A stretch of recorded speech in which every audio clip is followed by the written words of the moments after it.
Hello, good morning.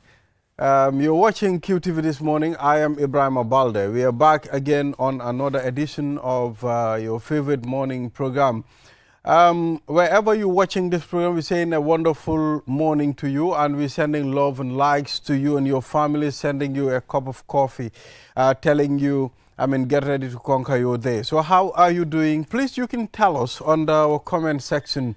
I am here with Mr. Momodu Mboj as the co-host of this program.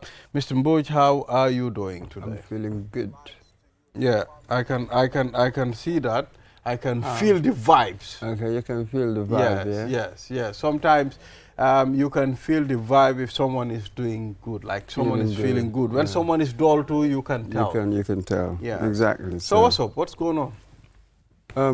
What's going on? Yeah, what's going on? Ooh, July 22nd, isn't it? It immediately hits you. I've just seen Edo appear in front of my camera. I mean, Edo mungi garaw. All right, so you know, it's July 22nd, Mr. Momodu Mboj, and when it's July 22nd, people tend to reflect a lot as to what happened, the good, the bad of Gambia. When you talk to some people, they'll tell you it comes with a lot of good. Some will tell you, no, it comes with a mixed feeling. I don't know what those July 22nd means to you. Can you remember where you were? Yes, July 22nd, I can remember 1994, that is. I was with my brother and my dad. We were at the buffer zone visiting a father's friend, you understand? So when we saw all these vehicles were going up and down, and my dad asked, what's happening? And someone said to my dad, it's coup d'etat, you understand? So I can vividly remember that. How old were you? Probably, you know, not more than 10 or 11, probably. Yeah. You know, I was there, and I saw everything that was happening. It was quite interesting. Well, for me, I was a grown-up then. I was about 27, 28. And we had just returned from Sierra Leone. It was in July, actually, first week in July, first, second week of July, and then 22nd happened. Okay. And then, poof, that was it. Yeah. Interesting turning Well, there. I mean, another phase for Gambia, July 22nd. Mr. Adidrame, how are you?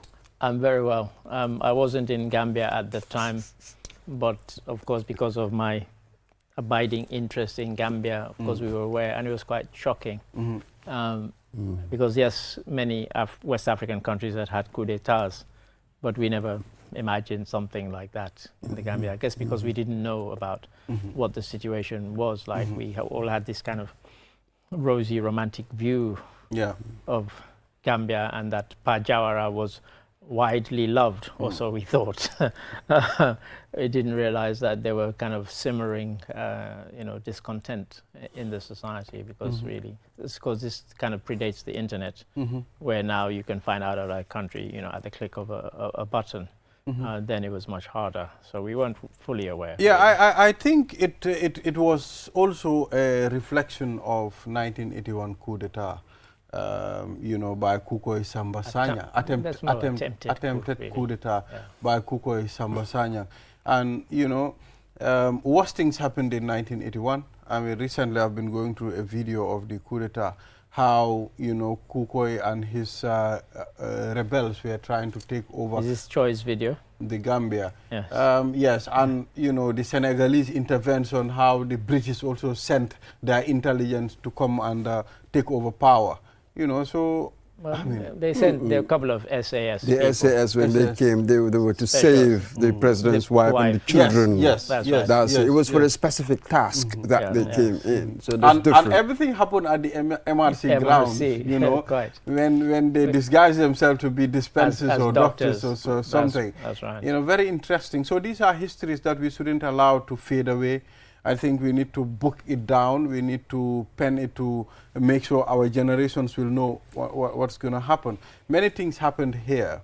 And interestingly, today I was going through a friend's status, and he posted a police officer. You understand? And interestingly, he said retired Chief Superintendent Mbai Babakar Job, a doyen and patriot, was enlisted in the Gambia Police Force in 1953. at a time when few Gambians had the courage to join the force. Okay, my interview with him for the Police Show magazine at his residence in Kotu in December 2015, the retired late Mbai Babukar Job, okay, reminiscing his early days in the police. So this guy, he was the officer, the first Gambian officer, I mean, to arm very senior ranks in the Gambia police force. Yes. You know, so you can see how these people were here, and few people knows this man. Yeah, I mean, it's interesting you mentioned that, because I've just been discussing with some people. You know, we make the mistake every time we talk about a country's history. We talk about things like the politics, and we talk about, you know, things like coup d'etat and so on. But the reason I had this discussion with somebody just yesterday, actually, was because I said that a country's music, the arts, all of those things are part of its history, and we should archive them. We should absolutely treasure them. Absolutely. Equally as we do politics, but Correct. politics always tends to Correct. be the thing that gets most of the attention when it comes to, you know. So yes, I agree with you. We should not forget these things, but I think we should do that for everything, for sports, for football, for, you know, whatever. You know, the likes of ST, Attack, and all these people. We should be, you know, somebody should be kind of making notes of all the releases that they put out, so future generations can look back and say, oh, in 2024, 23, 25, 2025, these people made these records. Otherwise, these things get lost over time. Mr. Ade, today I witnessed something that I'll never forget. You know, I witnessed an accident when a tanker collided with a gele. You know, as I was going, I was coming to work, you know, on our highway, I had a big noise. I think you better explain to the non-Gambians what a gele is. You understand? Gele is a kind of a vehicle that people use. It's sort of an 18-passenger vehicle that people use to ply, you know, different areas. So when they collided, I then stopped my car. I went to check what's happening, and I saw people lying down on the ground, struggling. Some people were suffering. I was really shocked when I saw the state of the gele at some point. In fact, there was a little boy, probably 15 years, he was lying down, you know, he was just turning and somersaulting at some point. I took the boy and an old lady, I put them in my car, and I rushed them to Lament Clinic. Oh, okay. You understand? So the boy was suffering an internal hit, like something was wrong with him inside. So, you know, he couldn't talk. I managed to get his father's number from him to call him, to tell him, come for your son at the hospital. You know. Wow. And as we were going, the boy's friend said, our gele, the steering wheel wasn't very good. You understand? So I think that caused the problem. Very serious accident, very serious. I'm scared. I'll call the father to ask the status of the boy. This, you know, I know we're kind of going slightly off topic, but this kind of relates to every time we've had the police PRO here, and I've been sitting there, I've always challenged him and even her when it was a woman that, you know, people think I'm obsessed with, you know, safety on the roads and so on. Well, we all should be, because you said you witnessed something you never want to see again. And part of that is down to the state of the vehicles that we allow on the roads. You know, I get fed up now. I don't even, it used to be a kind of game with myself and people in the car going home at night, that we would count all the vehicles that would drive past us that had one light, no light, front light but no back light, you know, just so many of them. And they're plying the roads, nobody's stopping them. And that vehicle probably has never been stopped, and yet the passengers are telling you the steering wheel wasn't quite. We have a lot of unfit vehicles, is the kind of short, really, response to that on the road. They have no business being on the road, let alone being a commercial vehicle that takes passengers. You know, I suspect that the police are overwhelmed by the problem on the roads. Yeah, because you'd end up taking 90% of the vehicles off the road. Absolutely. Absolutely. If you really wanted to crack down and be, you know. Because so many different things are wrong. Yeah. That enforcement becomes very difficult. Well, that's right. That's right. really what's going on. You know, yeah, like where do you start? Yeah. Absolutely. So yeah, I mean, you know, you and I know that our colleague Malik Carr had told us, look, when you see these terrible accidents, take some pictures. Let's start building up a bank of them. And these are just in this area we're talking about, where we live and work. We're not talking about the rest of the country where similar things must be happening and, you know, nobody's recording them. Sometimes you see, you know, shocking images posted on social media and they tend to go viral. But, you know, every day, I recalled last week or the week before I was sitting on here and I said that in 1 week I came across 3 accidents just on Bertil Harding Highway in a single week. And when I say accidents, I mean terrible ones. You know, that's. Yeah, it is serious. I mean, Mr. Mamadou Mbodj will take a look at the African code. Then the 20th anniversary of July 22nd migrants killing. I mean, we'll be talking to Adama Conte, a Gambian, and of course, Isaac Mensah from Ghana. As you know, Isaac Mensah from Ghana. As you know, I think it's over 50 of them. 44. 44 Ghanaians and a Gambian. You know, there were Gambians and Nigerians, I think. Yes. And there were about more than 60. It's a mix. It's a mix. But the majority were Ghanaians. So since they were brutally, I mean, killed, you know, on Gambian soil. So today is the 20th anniversary. What's wrong with July 22nd? A lot of things happened July 22nd. In the Gambia. And I am suspecting July 22nd has to do with something that has to do with witchcraft. Should I call it a witchcraft or something? Who knows? It's a bad luck day. Who knows? But I mean, just very quickly before we delve into the show proper, even for me, the most shocking thing was the testimony that was given at the TRRC. Where this soldier mentioned the fact that one of the Ghanaians said to him, if you reach in my pocket, you'll find some dollars. I'm not going to be able to spend them. You might as well take them, just before they killed him.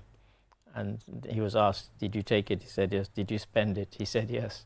I think you and I were having the discussion at my desk, you know, and... Wasn't it Oya? Huh? Oya, I'm thinking of the witness, the been. particular witness. It's Oya. I think and we might pull up that for our news story on this commemoration, I think.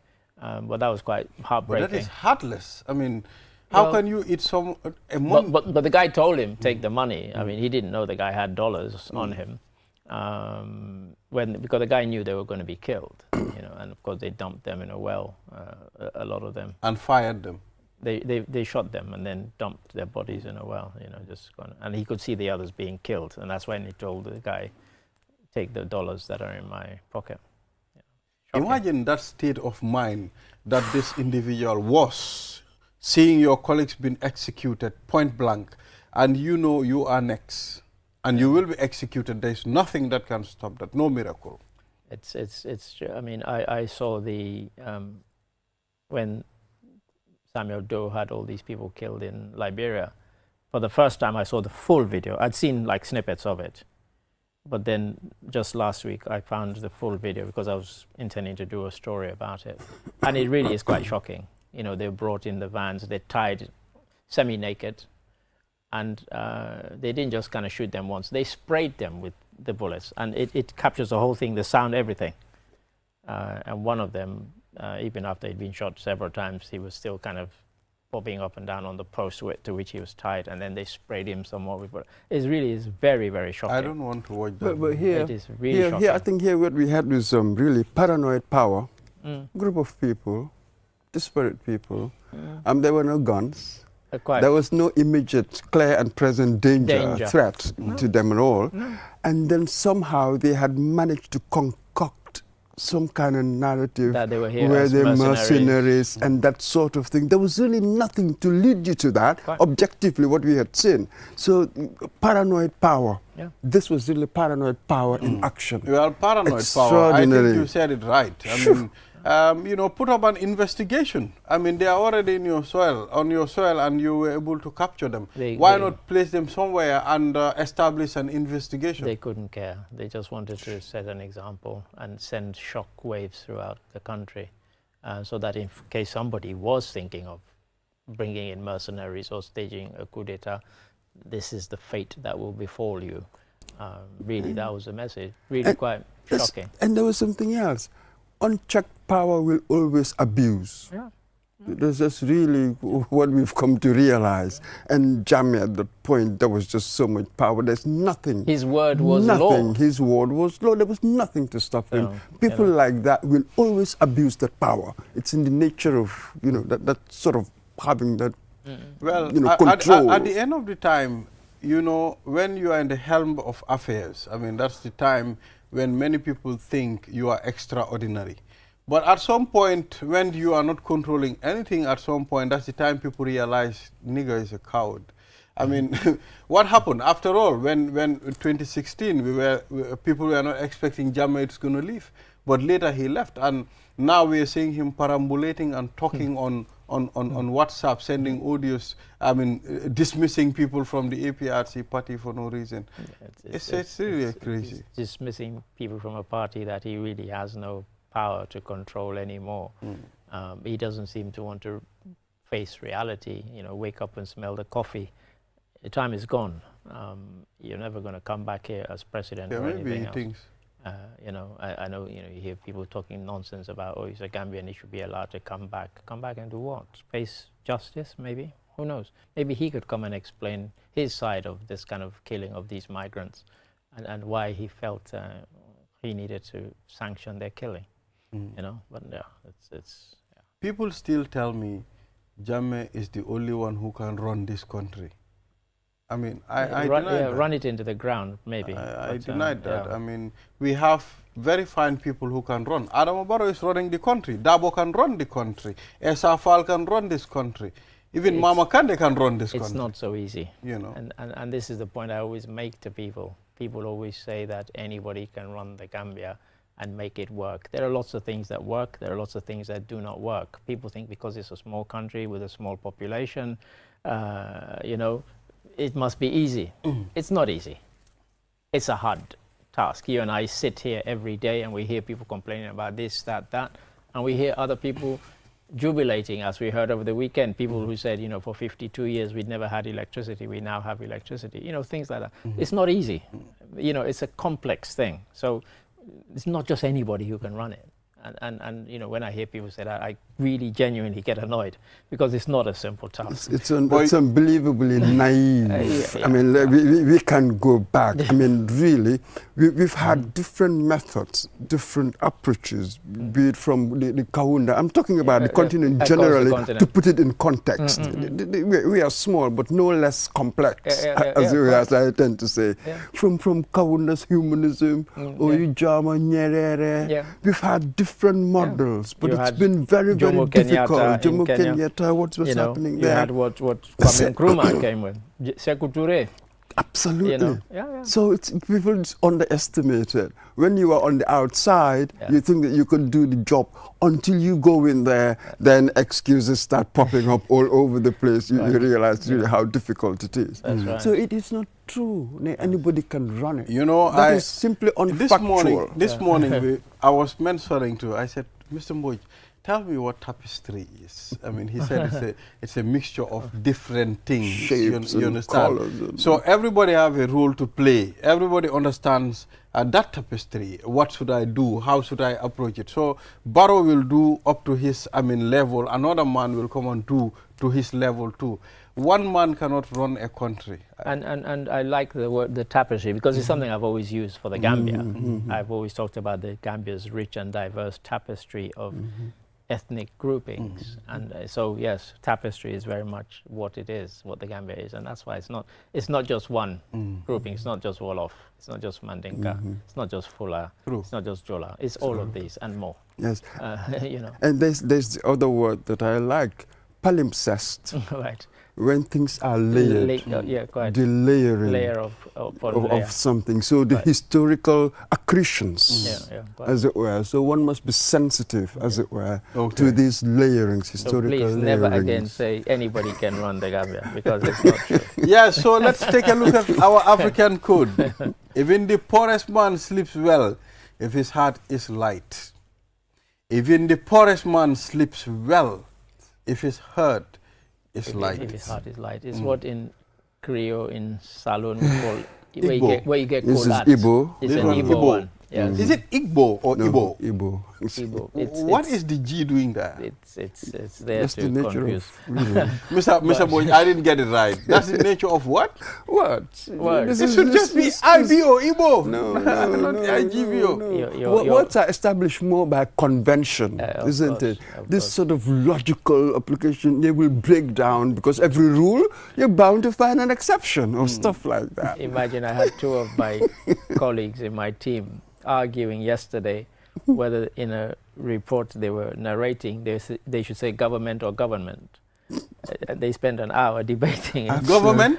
Government or government, whether the N in the middle Absolutely. should be pronounced or Government. ignored. Or government. Government Government. or government. So yeah, you know. So So yes. what is the N doing? So yes, pardon me. What is the N doing there? Well, It should be it's- government instead of RNMENT. Anyway, we digress from our quote. I was saying that in Creole we call it kolat, like peace of mind. It's not just riches that can give you peace of mind. The kind of contentment that you get is beyond wealth. You and I know there are wealthy men who are not content. There are wealthy men who are depressed enough to commit suicide. But if you have everything that your heart desires and it's not material wealth, then you have this, and then this proverb comes true, and it rings true. So yes, I certainly can relate to it. And that's it, the peace of mind. Yeah. You know what I mean? You can be in all sorts of situations, right? But how you explain it to yourself, how you reconcile yourself to That's it, it. that I think that's the trick. Yeah, And quite. perhaps it's different for each person, I don't know. But peace of mind, extraordinarily important. And the thing yes. about success and failure or whatever it is, treat these imposters Just the same. just the same. Absolutely. Don't go People in- overboard with one or don't get at all. depressed about the other. Then you kind of find a kind of equilibrium. Then you just you're content. You're content. Yeah, So peace of what's mind. your take on it? Peace of mind is something very significant. Each and every person should try and achieve that. You know, sometimes people tend to indulge into many things that they think will bring them peace of mind. Probably when you think, okay, if I don't do this, I won't get a peace of mind. Peace of mind itself, it's not something. I think it's invincible. It's not something that you can feel. You know, it's something It's that has to do intangible. with your state of course. mind. You know, how good you feel when you do certain things. There's an American golfer, Scotty Scheffler. Over the weekend, he just won the Open, which is essentially the British Open, but they just call it the Open. And he's the world #1 golfer right now. And he's been giving these interviews. He's a multimillionaire. And he said something, and it made headlines around the world. He said, when I was an up-and-coming golfer, this is what I was striving for, to be world #1, to win. He's won all the major, championships in golf. He said, but when I got there, I thought to myself, is this all it is? He said, my son was born a few months ago. He said, that has given me more satisfaction than being world #1. And he said, it's something I struggle with every day. And he just won over the weekend, and he won by a long margin behind the rest of the world's best golfers. And they asked him again. He said, yes, of course it's good to win. He said, because I'm a sportsman. He said, and there's kind of competitive spirit. He said, but I was being honest when I said that. I got to this stage and I thought I'm world #1, and I always wanted to be world #1. He said, but now I've achieved it. I'm thinking, is this it? And so, there's kind of easy content, easy not. And he said, in a year or two, I might walk away from the sport, even if I'm still at the top. So, there are different things. He said, because now that I'm a father, he said, my children now mean. Well, more to me I than- think And when the you thing is, yeah. man will always be restless even in heaven. Yeah, You see, quite. you think that if you get money, you'll get happiness. All I need is just to have lots of money and I'll be happy. Then you get the money, you realize that actually no, something else comes up. You want something else. It's just in the nature of the human being. So this is all we are saying. It's not necessarily a bad thing to want to make lots of money. You know what I mean? But just be careful what you think that will give you. You know what I mean? How that might feed your soul and your spirit. You think it will solve everything. Well, from history we know that it doesn't do that. So just put it in the right context. Everything has its just emphasis, isn't it? Stuff like that, and be more rounded, as it were. You just kind of you're relaxed about things. It's like we were having a discussion about 4 or 5 weeks ago, and I was saying to somebody that every time I go on holiday, I make sure I have way more money than I need, because I want to go enjoy my holiday and not be checking my account every 2 minutes to see whether I can afford this or that. You know, so I always go with much more than I ever need. You know, whenever I go on holiday, and I completely relax and I'm enjoying my holiday. And if I want to go to the theater whilst I'm on holiday, I'll go to the theater. I won't be thinking, will this bite into my holiday budget and so on. So it's just that kind of relaxed peace of mind that you have, that you know, you're not having to worry about this or the other. So there are different things that give you that. I mean, there are different things that gives each person what we call peace of mind. You know, some are there fulfilling a particular task. I mean, giving charity, you know, making sure people are happy, they are satisfied. I mean, that gives them a peace of mind. You know, some people will tell you, okay, my peace of mind, I will not attribute it to material world. I mean, you know, it doesn't give me peace of mind. To be honest, for many people, it probably that. I mean, even some people who tell you that, you know, and they say it out loud, you know, yeah, I'm not ashamed to say that I'm chasing money.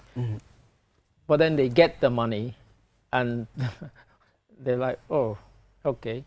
So it means I can buy whatever, you know. What's the thing about, you know, knowing the price of everything and the cost of nothing or whatever that yes, the value of nothing. Absolutely. You know the price of everything, but the value of nothing. Yes. You know, and because things have a value that is beyond the monetary value, you know, and peace of mind is one of those things. Some people that will give it to them, admittedly. But not of course. Fundamentally, the problem is the eye is not self-transparent. Yeah, go ahead. Most of us, we don't really know ourselves. I think that's why some people sort of define consciousness as sort of controlled hallucination. There's so much about what I think of myself. I'm really fantasizing. It's a fantasy, based on fantasy. You know, so I make all the wrong decisions, and I pay for it, and I pay for it. We had these school children come on one of the excursions, you know, and it was quite interesting because a few weeks back, and what I do with all of them, I say, you know, what would you like to be when you grow up? And they all tell me. And you know, for once, one of them said, when you were our age, what did you want to be when you grew up? And I said to her, I am now my age, and I still don't know what I want to be when I grow up. You know, we're always trying to know ourselves. We're always trying to find ourselves and be something, you know, different and so on. And that's why colleagues will find me always looking at something new and different every day. You come to my desk, you'll see me on a website. I'm looking at this, I'm looking at something that I didn't know yesterday. I'm trying to find out about it today. And tomorrow, if I'm here, that will be the same. And you use that self-concept, don't you? That's really how you deal with proverbs like that. How you interpret them, how they can come back into your life to help you, as it were. It all depends on the self-concept. The mentality. Yeah. So let's move on. Let's take a look at the Foreign newspaper. I mean, Pakistani man accused of masquerading as diplomat to defraud Gambians. Oh dear. Nigga, what are you doing? I mean, we got a lot of meat in Pakistan. Stop using the N-word, please. Good. Don't use the N-word. You know, yeah, I don't know how the person was able to get away with it. But I guess they probably presented themselves as some sort of, I don't know, honorary consul or something. Because I think Pakistan may have an embassy in Dakar. if they had one here, it would be a high commission because they're a Commonwealth country. But I don't know, this person, he probably was saying to people, give me money and I'll arrange for you to get a visa to go to Pakistan or wherever. But that's, yeah. He's just a chancer. Yeah, of course. To my mind, the fact that he's artist. just a scam artist. So the fact that he's Pakistani, to my mind, is incidental. It's merely incidental to it. He's just seen an opportunity and he's gone for it. Anybody could have done that. So if you're going to arrest him, do whatever you're going to do. But the fact that he's Pakistani, I feel that is irrelevant. It is very subordinate here. Yeah. Anybody can do it. Anyone. And anybody does. Yeah, absolutely. Yeah. So what else is on the... Well, so what is this telling us? To be very careful who we deal with? Exactly. The individuals that we people present themselves as something. Do your own investigations if you can. I posted something yesterday in one of the WhatsApp groups, and somebody asked me a question, and I said, in the age of the internet, you and I are both using Wi-Fi. You shouldn't even have to ask me that question. Really? Go online and find out. True. Mr. Adedrame, what I don't understand, the Bakers Union, they increased bread to $12. Or 13. 13, and they increased the weight of the bread as well. So does it make sense? Well, yeah, I don't know. I mean... Okay, you talked about increasing the price. Yeah. You increase the price, then you increase the weight of the bread as well. Yes, I heard about it. I'm not a great bread eater, so it doesn't kind of impact me greatly. But I hear people talk about it in the mornings because I see lots of my colleagues come with something longer than my arm, and they finish it. It's called the tapalapa. The tapalapa. Well, for me, I'm more perturbed by the fact that you have the Bakers Union, I think they call themselves association. Yeah, go ahead. Setting prices. That's how a cartel behaves. Let's break them up. That is really the disturbing thing for me. If I want to sell it for 10, then I'll sell it for 10, and if you like it, you'll come and buy it from me. But this standard price across, it's never made sense to me since I came here. And afterwards, I read in the papers that there was somebody in Brikama who wanted to sell his bread for $10. For 10. And then the police went over. I'm like, I can't believe this. The police are doing doing the job of a cartel. Extraordinary. He said, no, I want to sell 10. It's mine. Exactly. It's my flour. It's my bakery. So they were forcing it, I heard. From what I've read, I heard that they were forcing it. And I couldn't believe that the police were part of it. They allowed themselves to be used in that way. It was unbelievable. We need the PRO to come and answer that particular one if it's true. Because the baker says profit still possible if bread is sold at $10. The point is, it is his choice. This is really what we want to do. We talk all the time about competition in so many different sectors. And this is another one. People will flock to him if he sells it at 10, and good for him. There has to be competition in there. He's not trying to rip people off because he knows that a lot of the people buying bread from him are hardworking people, and they can't afford, because they're not just going to buy one. They might buy several for family members as well. So yeah, good when buying bread, you don't buy one. Stick to your guns, Mr. Man, and tell the police to go away and do other stuff. Kuntaur chairman calls for equalization grant to support local development. Equalization grant. I don't know, what is an equalization grant? Probably, I mean, they should get fair share of the cake as far as the local councils are concerned. What cake are we talking about? Probably the grants. I mean, I saw, the grants have reduced so much. Yeah, quite. I mean, we've tried to. We're just taking loans. There are lots of kind of competing things, aren't there? You have a sense where you have government trying to do lots of infrastructure around the country that will benefit everybody, and they're kind of taking it out of the hands of local governments. The roads, bridges, clinics, ambulances, and so on. Maybe the local council don't have enough in the local rates to pay for those things or provide those things. So central government is providing those things at the same time as they're talking about they want to decentralize.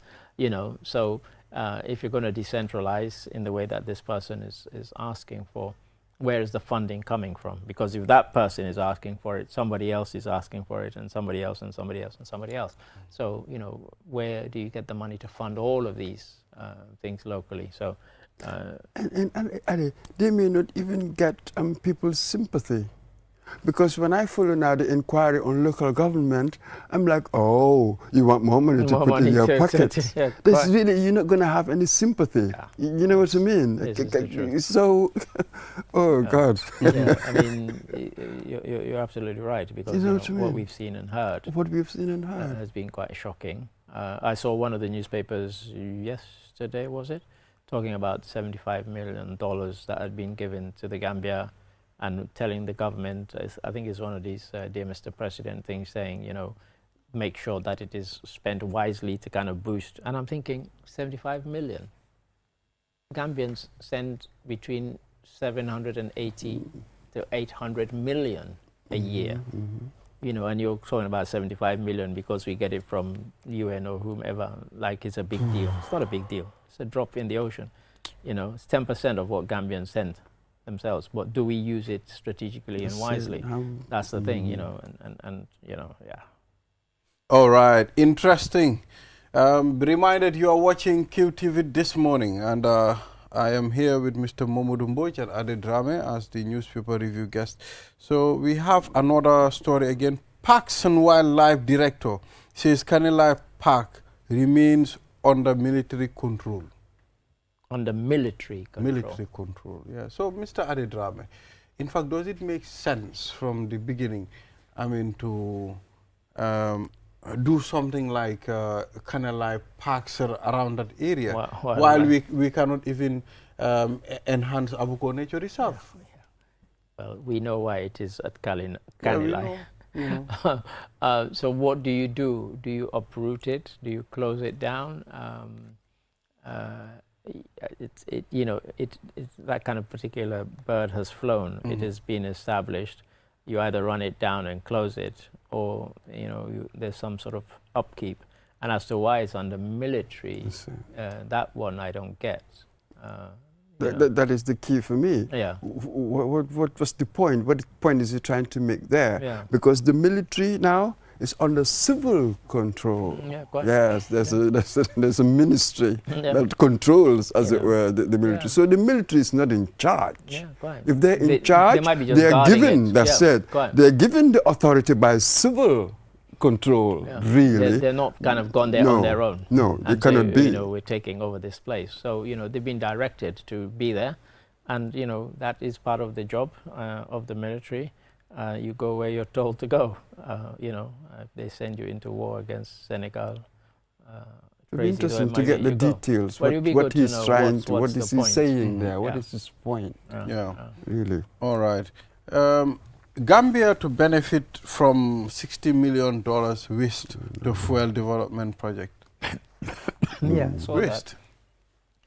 Yes. We've been talking a lot about, you know, making better kind of waste management projects and procedures here in the Gambia, because at the moment we just throw stuff and it's there, it kind of pollutes the environment.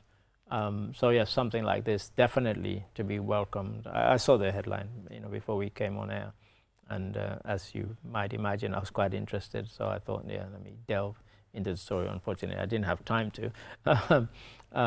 But I'd like to know more about that, because we need to be doing more and more of these sorts of things here in the Gambia. So when I saw waste management is very poorly handled. Big time. When I saw it, to benefit, I said, okay, when? How quickly can we have that? You know, it's been plans. Yeah. So any other exciting, interesting stories? I think we can still treat one more story before you throw me out.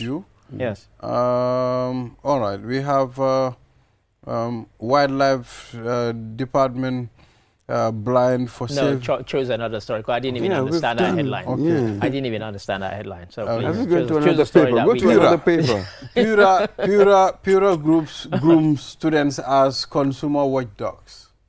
Yeah, I saw that headline, and I'm assuming they're telling them to, you know, when you go out there, you know, if you're using, you know, what does Pura have control over? You know, do they want these young people to report to them where, you know, the services that are being provided to them are defective or not up to standard? what is it they want these young people to do, and how would it work? How's it going to work? You know, so it's it might seem like it's a good idea, but what are the practicalities of it? I think that's really the essence of what one should try and get from that story. Consumer watchdogs in what way? In what way? Probably they want them to understand, I mean, some of the rights of each and every individual as far as consumer rights are concerned. And most of the students, you know, these people, they live in societies and they understand sometimes what people feel. But they are for public utilities regulator, you know, that's who they are. So you're talking about public utilities, water, electricity, that sort of thing. What do they want? You know, I guess GSM services, if they come under kind of utilities, you know, what do they want young people to do exactly? No, it's the same. You know, once he said probably, I said, okay, he's just giving us a fantasy of some sort. Exactly. Thank you very much, Mr. Adedrame, for reviewing the stories with us. You know, we'll now allow you to go so that you can. We're waiting for the 8 p.m. news. We have to start getting ready. and just for those people who reached out and said to me, thank you for the story we did about the South African policeman. I will convey your messages to Usman Jatta, who worked on the story with me. Thank you very much.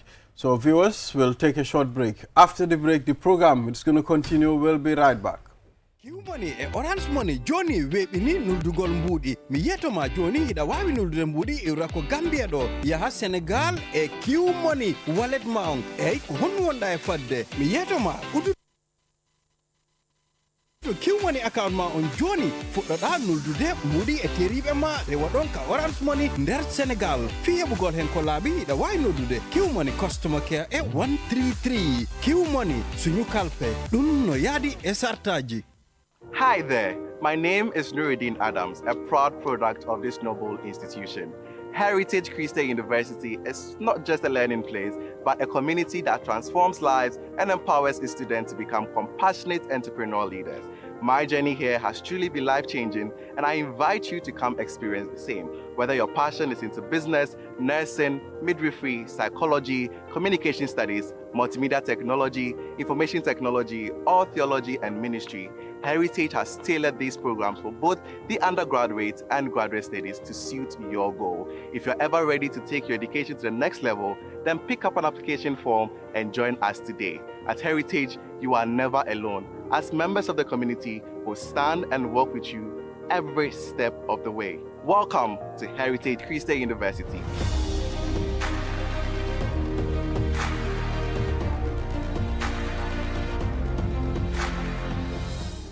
Q money aning orange money ye bulodi nyola pour ka kori kio sone yandi ka bonan Gambia banko kan kata Senegal banko kan aning Q money wallet e ka mune batu e muna fan Q money account wala sign pour ka dati ka kodoki e terimal anila dimbayal kana aning orange money Senegal ni lafta ku Senegal sotola je Q money customer care commandi 133 Q money suñu kalpe ning sartolle bala.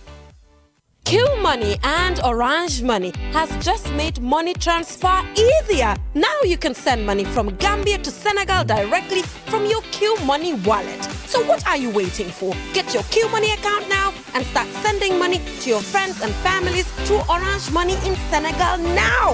For more information, call our customer care on 133. Q Money, Sunu Kalpe. Terms and conditions apply.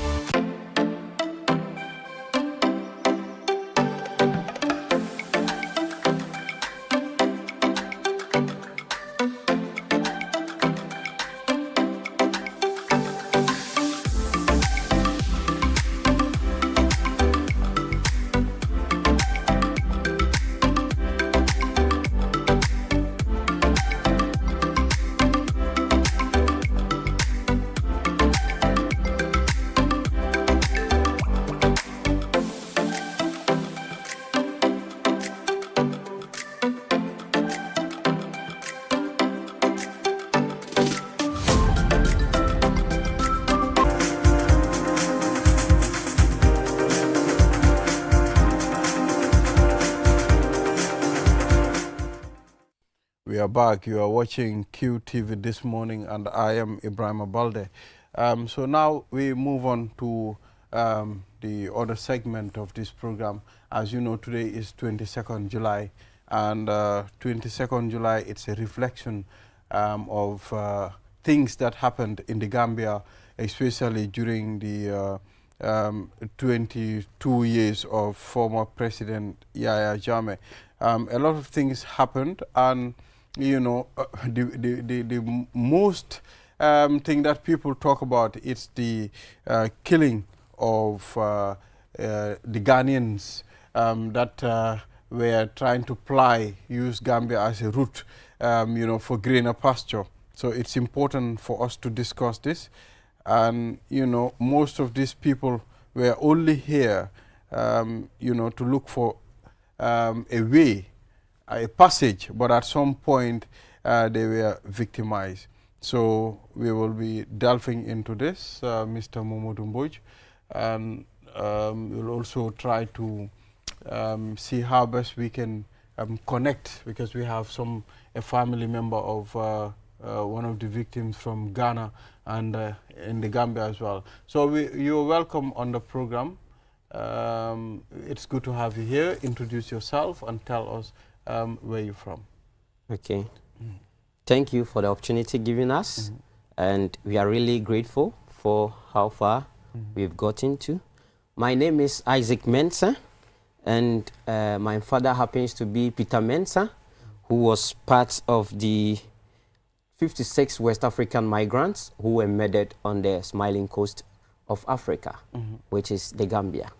It's been 2 decades now, and 20 years ago, 56 young West African migrants, of which 44 were Ghanaians, left the shores of their homelands with nothing but hope in their hearts and with dreams in their eyes. They were not armed. They were not carrying hatred. They were carrying hopes and aspirations. They were moving to seek for a brighter future. And it is quite unfortunate. It was quite unfortunate that on the smiling coast of Africa, our own brother, our own African, who happens to be an African, and not a white, not a foreigner, not from different continents, not an Asian, not Ghana. A Caucasian, but an African from the soil of Africa, murdered 56 West African migrants who were just using the Gambia as a transit point. No, it's so disheartening.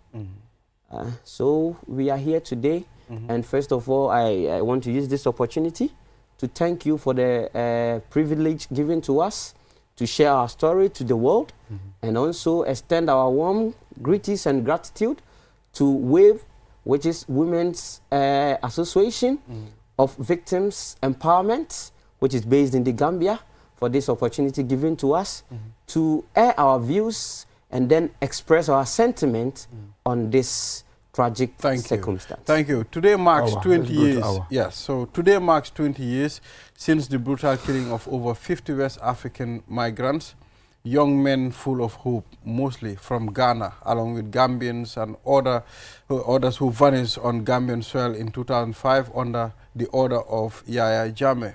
As you said, they were not criminals. They were just, they were not criminals, they were not, they were simply searching for a better future, you know, and it's unfortunate this happened here. Ñu ngi la dalal si programme bi. Okay, mba fole bismillah programme oto. Ite torum. Ite torum Adamalti Conte. Mba kontan na bake, kontanta bake. Kana kamabi QTV. Kan hakilo murunde 2005 kan because lunne me yalon ko buka nyinala ndele kema mu Lamin Tunkara atele kata gane non la agentoti pour kata nyindu maselola ndele mala musoti Adama Konde so kontanta bake pour kana ka sejang ka lungo nyum murun kan ka alungo manyana kala lunte dal me alon ko be nyina lalale lungo lu nasi ta nyanta alon nalko bilem July 22nd 23rd le yen namul muda samba. Okay, all right, Mr. Mensah. Let's try to delve into this conversation now. Okay. I mean, what are some of the steps taken, I mean, you know, to hold former President Jammeh accountable for the killings of these Ghanaians and some Gambians in 2005? Okay. First of all, I think in 2021, the TRRC published their report and they came up with a whole lot of recommendations. So I think based on that recommendations, that is the steps the governments have to follow. And then we back in Ghana too are trying a lot. I've been to the ECOWAS court trying to seek justice for our relatives, solely for my father. So we've been to the ECOWAS courts. We took the Ghanaian government to the ECOWAS court because they are our representative in the international arena. So they have to speak for us. And we seeing how they are playing their role in this, we thought they were not up to task. So we took them to the ECOWAS court to try to inquire from them as to what the extent they've taken the case to. We were informed the UN and the ECOWAS did a fact-finding investigation and they shared with them. They've not shared with us, so we took them to the ECOWAS court for them to give us that information. Gambia gave us 500,000 goodwill gesture for the 8 bodies, which they said they identified at their shots in 2009. And they brought that money to the Ghanaian government for them to share. So we told them to be accountable to us. 500,000? Yes. $500,000 or dollars? I think it's 500,000. I can't confirm the currency. They said it's 500,000. So we wanted them to account for that. And then the Gambian government, to what we are looking up to them, is to exhume the bodies of our relatives and then return them back to us. Because in Ghana, we cherish our lost ones. We have to give them befitting burial. And without their remains, we can't do anything about it. So if we did a documentary on it, I cannot bury my father, and we were trying to expose the whole content of not being able to bury our relatives because of this tragic circumstance that happened in the Gambia. Yeah. So these are some of the steps that we've taken. Before so far. Mr. Mboy come in, there's a mother in Ghana that said, I buried my son in my heart. Yes. Because I was never given a body to bury in the ground. Yes. You understand? Yes. You know, what a very sad moment for that mother, Mr. Mboy. Yes, what I want to know is how much do people in Ghana, how much do they know of the truth that happened here? Do you think it is well known in Ghana?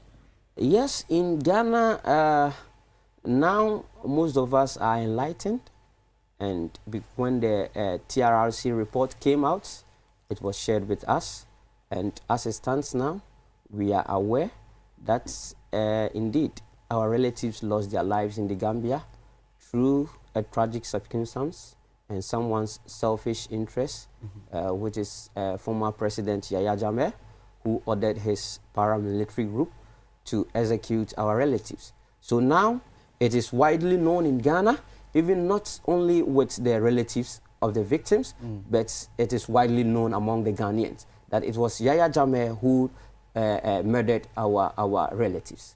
Yes, for now. So what about your government's response over the years?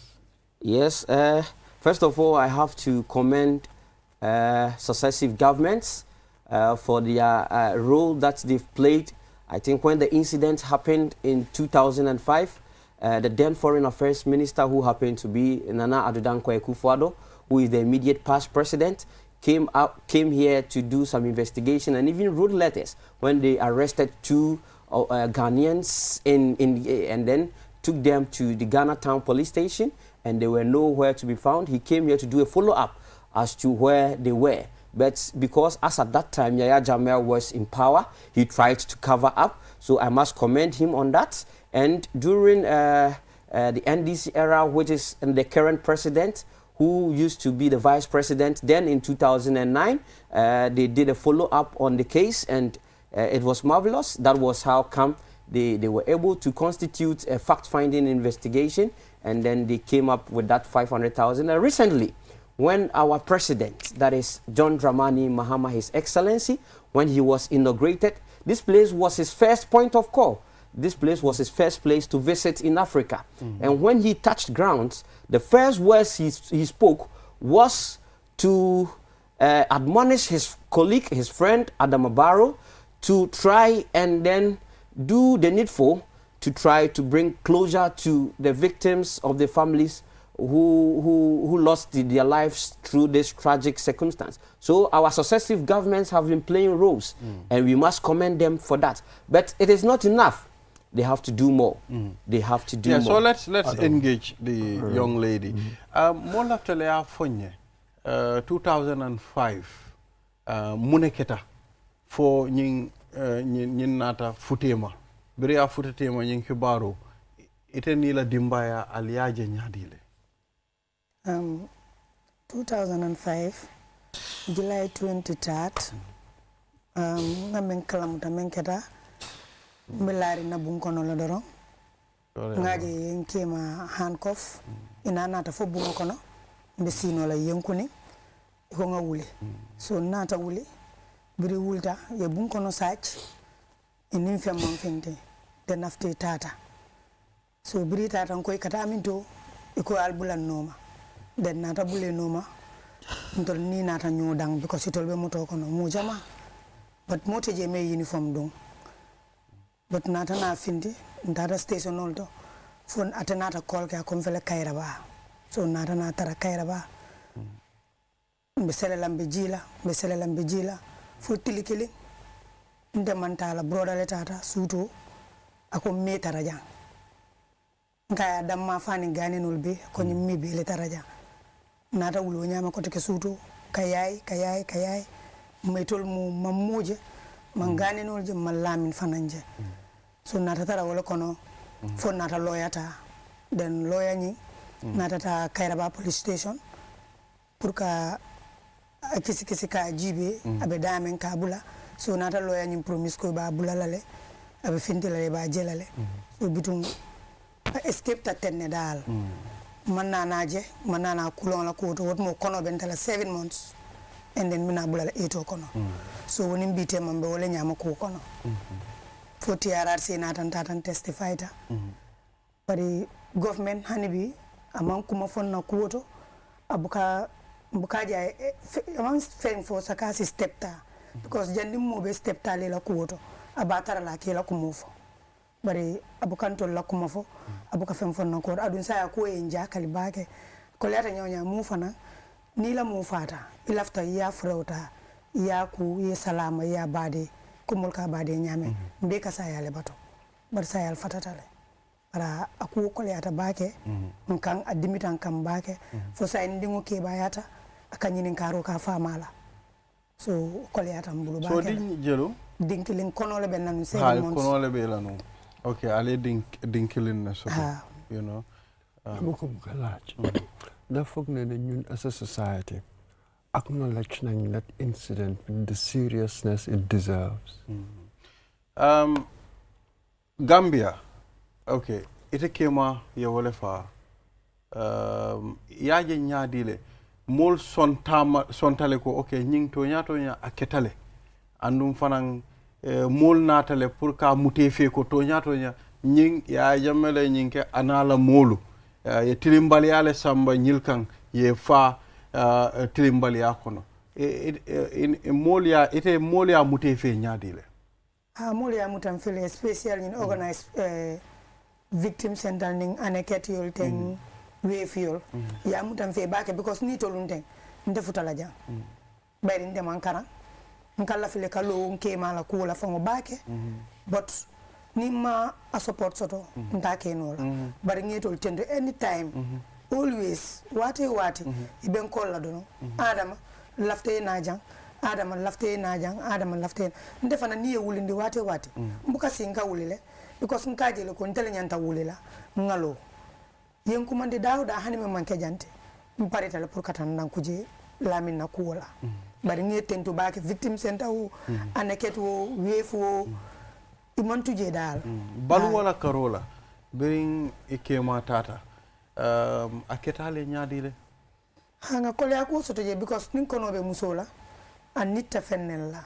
anita kemala le hana tara manke balu wala karote purana e close ka kacha ka comme ka kuma jamal fay muso nita wala so ye balu wo kono berin kono kari woro wala fo ye dingo wulu fo sang almost over 20 years kuleti me yalon ka kole atan kamba kele.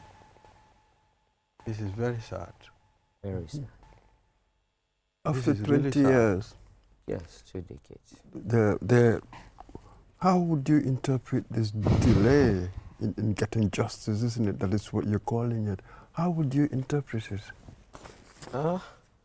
I think justice delayed is not justice denied. So, still, there is hope. And still, we can attain justice. We are yearning for it. Our heart is crying for it. Nothing will make us relent. We want to promise our family members, our loved ones who lost their lives through this tragic circumstance, that their memories are still in our hearts. We will fight with everything we have to ensure that justice is being served. Nothing will make us relent. Nothing. That's it. So now next, what is it you want? Prosecutions? What are you looking for? What are the immediate objectives of your group? Okay. Sorry. So the major objective of our group, number one, is to, in the report, the TRRC said they will constitute a body that will comprise Ghanaians, Gambians, Senegalese, Togolese, Ivorians, Sierra Leoneans, and they will come together, not ordinary people, but scientists. They will be able to come up, identify the remains of the victims, exhume them, and then give them to us, hand them over to us, so that we can perform a proper burial service for them. That is one point of our expectation. The second point is for Yaya Jammeh and his accomplices, his enablers, to be prosecuted transparently, not in closed doors, but rather transparently in camera for everyone to see that this is what is happening. And then the next thing too, they recommended a reparation to be given to the victims. They recommended $32,400,000 to be given to 56 West African migrants. In fact, our plea is that this amount should be adjusted upwards, because looking at inflation rate and other factors, economic factors, we can still rely on $32 million, which was recommended in 2021 to be compensated to people in 2025. I think the government should consider an upward adjustment of it, so that at least we could have closure and then see that justice is served. You are here, you lost a father, and you lost a husband, which is very sad. This is not Gambians, this is not how we behave. Yaya Jammeh and his people were behaving anyhow on Gambians. Even us Gambians, we suffered a lot during his 22 years of ruling the Gambia. You know, the only sad thing is they are delaying the process of prosecuting Yahya Jammeh. I think they should be closer. Right now, people, I mean, I know sometimes it can take time, but effort should be done. I mean, effort should be done. People should see at least something is done to make sure, you know, there is justice. You know, we suffered. There are Gambians that suffered a lot in the hands of former President Yahya Jammeh. And here you are, you lost your father. And I know when you were losing your father, you were very young. Yes, I was 13 she was pregnant for 7 months, which is really, you know, unfair. I think something should be done. All the authorities that are responsible should take over this challenge and make sure Jammeh is brought to book. We are seeing some of the perpetrators walking freely. You know, we are seeing everybody moving all about. Sometimes I ask questions, what are our human rights activists doing? What are they doing? You know, you killed my father, or you handicapped my family member. At the end of the time, we meet in the streets, you know, which is wrong. It's not fair. Thank you. Thank you very much for coming. And we hope there will be justice very soon, and all these bodies will be exhumed, and they will be returned to their people. Abarka bake, Allah najang, Medwala, Allah sa suni andi moli ajame, mol batandi banko kanjam bake, bring Allah 22 years mo jamal, mel nata, mel manna, ay jamal le batandi nyim banko ka. Awoto Allah barka bake, thank you very much. Medwala moli milialon ko Allah yeta, alama Allah ye arjan no dila. Allah barka. Thank you, viewers. We'll take a short break. After the break, the program continues. We'll be back. Do your banking the smart way with the new Aji Bank mobile app. Transfer money to any bank account in the Gambia. Top up airtime for all networks. Pay utility bills. Check your account balance and view mini statements. Request for ATM cards. Request for checkbooks and more in a single touch. So, do your banking in a smart way. Do your banking now with Aji Bank mobile app. Every time is banking time. Aji Bank, your investment partner.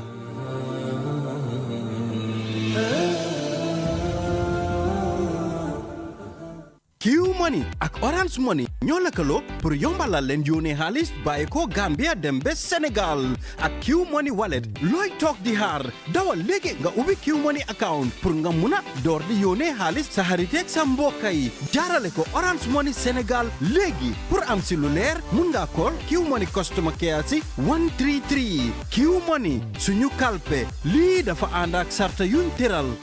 Q Money e Orange Money joni weɓini nuldugol mbuuɗi mi yetoma joni hiɗa wawi nuldude mbuuɗi iwra ko Gambia ɗo yaha Sénégal e Q Money wallet ma on eyyi ko honno wonɗa e fadde mi yetoma udduto Q Money account ma on joni fuɗɗoɗa nuldude mbuuɗi e teriɓe ma rewa ɗon ka Orange Money nder Sénégal fi heɓugol hen ko laaɓi hiɗa wawi noddude Q Money customer care e 133 Q Money suñu kalpe ɗum no yaadi e sartaji. Hi there. My name is Nuruddin Adams, a proud product of this noble institution. Heritage Christian University is not just a learning place, but a community that transforms lives and empowers its students to become compassionate entrepreneurial leaders. My journey here has truly been life-changing, and I invite you to come experience the same. Whether your passion is into business, nursing, midwifery, psychology, communication studies, multimedia technology, information technology, or theology and ministry, Heritage has tailored these programs for both the undergraduate and graduate studies to suit your goal. If you're ever ready to take your education to the next level, then pick up an application form and join us today. At Heritage, you are never alone, as members of the community will stand and work with you every step of the way. Welcome to Heritage Christian University.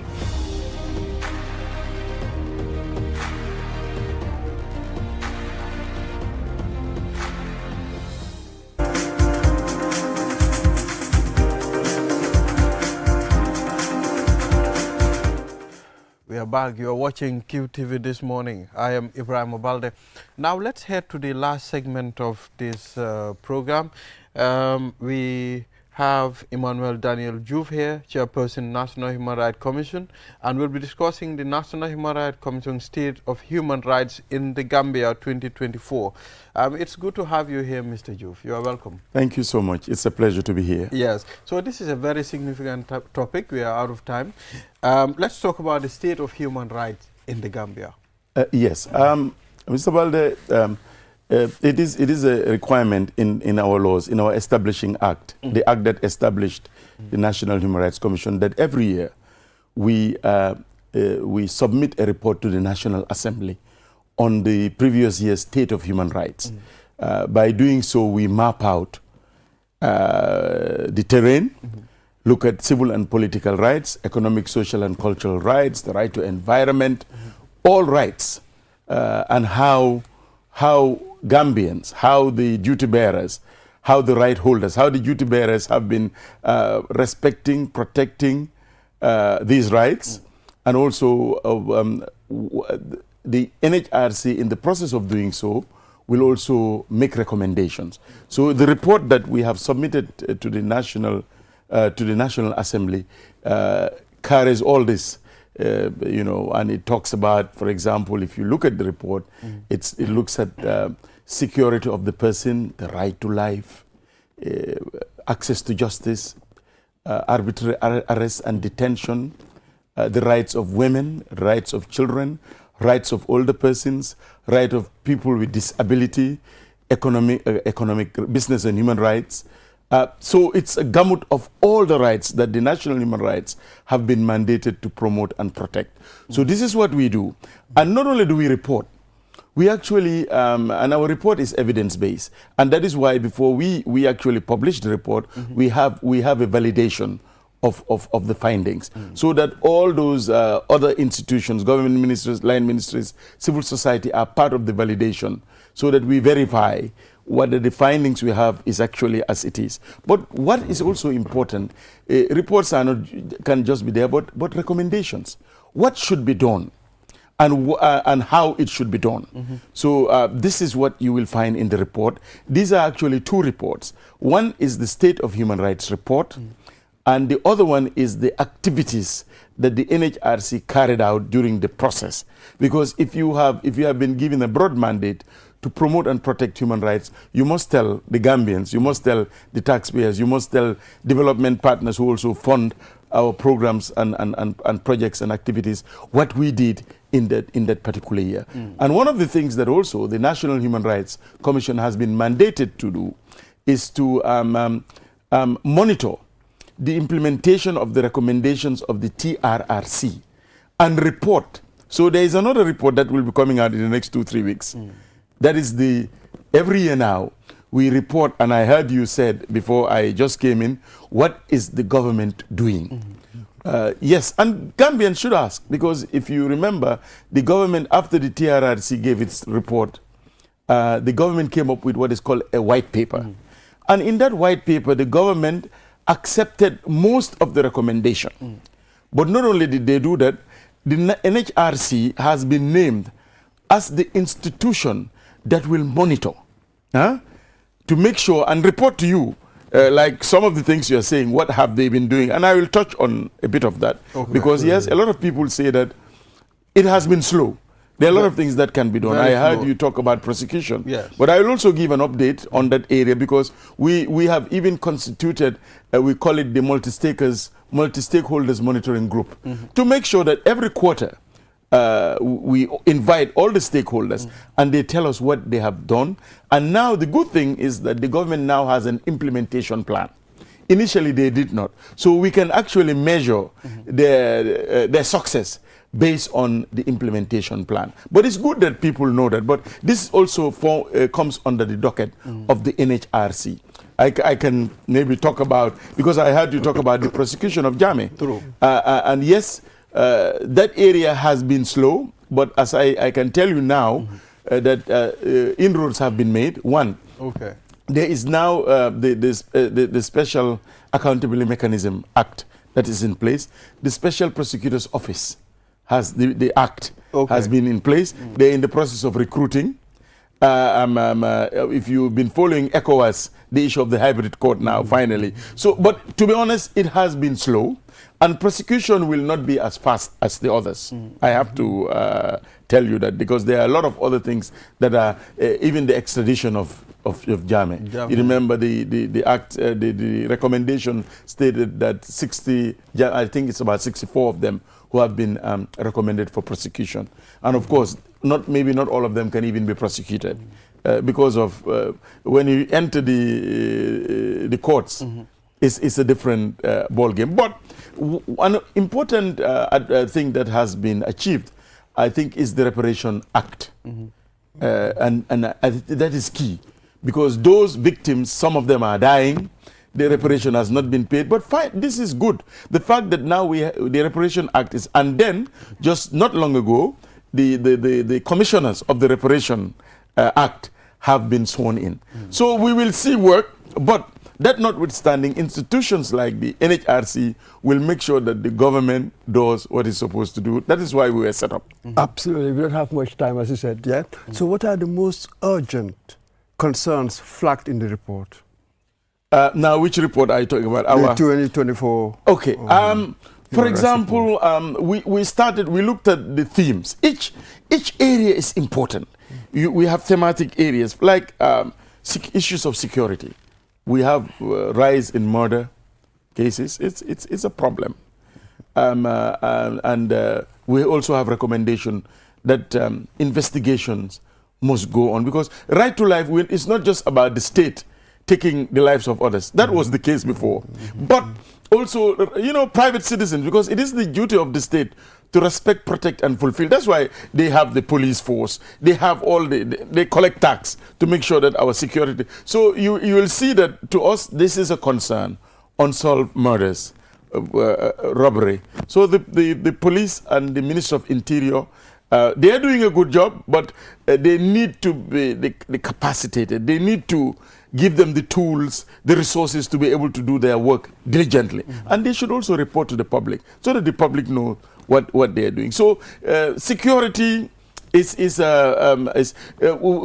have been progress in areas like enforced disappearance. We cannot report that anymore. You are now safe. I can come from here, nobody will arrest me. In the past, you will be arrested for even making certain statements. Right to disabilities, we have a Disability Act 2021, but we still feel as an institution that nothing much is done.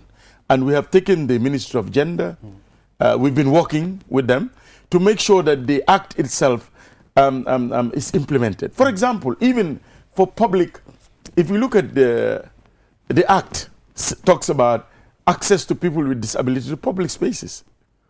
And, you go to public places, do they have ramps? Do you have toilet facilities?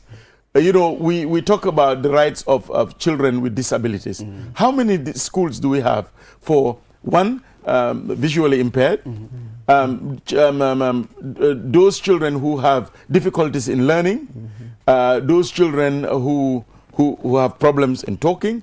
Very few. And the few, I think about 3 of them. And those that we have are in the urban areas. What about the provinces? Even the news, I think I have to thank GRTS. You're the only one with a sign language during the news. QTV. QTV. What am I saying? Did I say GRTS? My apologies. This is a big mistake. It's all right. It's all right. QTV. QTV. No, and if they must be incorporated in everything that we do. Absolutely. So even public transport. Do we have facilities for ramps, for people with disabilities? So this is, although I'm the chairperson of the Human Rights Commission, I'm also the commissioner responsible for disability. So what is the significance of the year 2024 in relation to this report? What is the significance? Yes, as far as the Human Rights Commission is concerned. Yes, as an institution, we must, you must know what is happening. And this is what we're doing to start with, telling you that this is the human rights situation of the Gambia. Because if it is not evidence-based and is not known, then we cannot be able to, because we have an advisory role. We have a role in advocating for change in laws and policies. And this is the report that we use go to the National Assembly, talk to the ministry, so that we can effect changes. This is one of the things that we do. So this is, and also the report will tell you, because we have a individual complaints mechanism, how many people reported cases. What were, for example, we received 55 cases of complaints directly to our office. We were able to solve 40.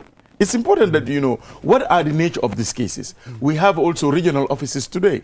What are those regional offices? What is the impact? So this is the importance of this, because it helps the National Assembly, who this is the body that we report to, and they have a supervisory jurisdiction over us. It helps them to guide and navigate the human rights minefield of this country. So that's what we do. Yeah, that's it. Let me push here a bit. Yes. It's been 2 years, really, since we've had the TRRC, the white paper, yes. Isn't it? In a scale of 1 to 10, how would you assess the implementation? It was very slow. Last year especially, it has picked up. That's why the report, this new report will come. But if I remember, if I get the figures right, they had only 16 of those recommendations implemented. This is very low. Having said that, they had 192 ongoing. So when I say ongoing, for example, if I say prosecution of Jammeh, some of you will say that nothing is happening. No, something is happening in the sense that the special accountability mechanism is now in place. The prosecution office, you know, then they will have to. So we say ongoing. So we have not reached there. And then at the time we discovered that 55 recommendations were not even looked at. But as I tell you, that was, if you look at this year, there has been, because now the Ministry of Justice, they have a specific unit dealing with TRRC, headed by an advisor, either person. So that actually, they didn't have all that before. So you will discover that as we move this year towards next year, implementation will improve. I've talked about, for example, the Reparation Commission. They will start paying reparation very soon. So the fruits will be seen gradually, but it was extremely slow. And this is what brought about the frustration. People must know, like I'm telling you, what is happening. So the communication from the government, but we will do that because now we are going around the provinces, explaining to the people what the TRRC recommended, what is being done by the government, what the government needs to do, and what the challenges are, because people must know. So, but just to agree with you, there's it's been slow, and then I think what we all need to do, even NHRC, is to manage expectation, because when you have the TRRC, everybody was watching, everybody expected results immediately. And it's important that we, and even I do that for NHRC, people say, you guys are not doing anything. Of course we are doing something. We pushed the government, it took 2 years, but the Anti-Corruption Act came. I'm just saying because we don't make the law. What we need to do is to advise, to do advocacy. So we all have to manage expectation. But the good thing is that when we sustain and we push, the government, the political will be sustained. And this is what we all need to do together with the NHRC. Yeah, that's it. Just one more. I think there's been sort of rising public concern over police conduct, particularly at protests. Yes. With allegations of police using excessive force. Have you had much complaints about that? And yes. What's the state of that? Yeah, we do have complaints. In fact, all our reports over the years have touched on this area. Currently, there are two issues, which we have what is called the Public Order Act. It's a very old act, which we have not changed. But also in that act, when it comes to demonstration and protests, it requires in the Greater Banjul area, the Inspector General of Police to grant permits. And in the other areas is the Commissioner of Police. So this has been a problem. In most countries now, they are moving away from permits to notification. And this is what we have been telling and advising the government, that look at what happens in other countries. Because it's a to protest and demonstrate is a fundamental right. But of course, those who also demonstrate and protest must do so in accordance with the law. You know, you cannot have hooliganism, you cannot destroy property, you cannot obstruct the movement of other people. So what has been problematic is that when the police do not give permits, people have actually, like the gala, which and apparently there will be a gala next week. But in this instance, the police had given permit. I don't know whether you, you know, tomorrow, yes. The permit has been given. They've been given. So sometimes they have refused permits. I remember the Nyang to do with the ferries, and they talked about corruption, but it was the ferries they were not given. So they didn't even actually demonstrate as such. They went and sat somewhere, but they were arrested. So you have these instances, and we have been talking to the Inspector General of Police. We even developed there is it's called managing public assemblies. It's an AU thingy where it helps police to manage public assemblies. But I think what we need to do, the worry about permits, and this is the problem, because it was abused during the period of Yahya Jammeh. When you sit down, you just decide that I will not give it to Modu because he's an opposition. It should not be like that. And this is where the questions come. With notification, and usually, sometimes the IGP may not even give reasons why. But notification is different. It doesn't mean that you are notifying them. They will tell you, okay, wait, 10 o'clock is not the right time because there is maybe another meeting here. You may clash, or you will cause traffic jam, or the route you want to take is not the most appropriate, but you work it out. You know, notification is more in a democratic process. This is what you do. So yes, it is still an issue, and the issue of police heavy-handedness. We have had reports of that, but not only that, sometimes detaining people over the 72-hour period. And we have done a series of even capacity building for PIU, because, you know, changing mindsets and changing attitudes is sometimes difficult. But I must say that we have engaged the IGP, and he's very open to this, because when you operating a democratic process, you cannot do business as usual, as it was the case before. You see, this is where we're coming from. But yes, it is a concern, but it is a concern that an institution like the NHRC is constantly... Sometimes we issue press releases, the government is not very happy with that. Sometimes civil society is not very happy because they feel that we should even join the protest, but we cannot join a protest, for example. Thank you very much. Thank you very much, Mr. Emmanuel Daniel Ju, for coming. We've already exhausted the whole time. And, you know, we hope, I mean, things will work out for everybody. Sometimes things are slow. It's not that you people are not doing what you're supposed to do.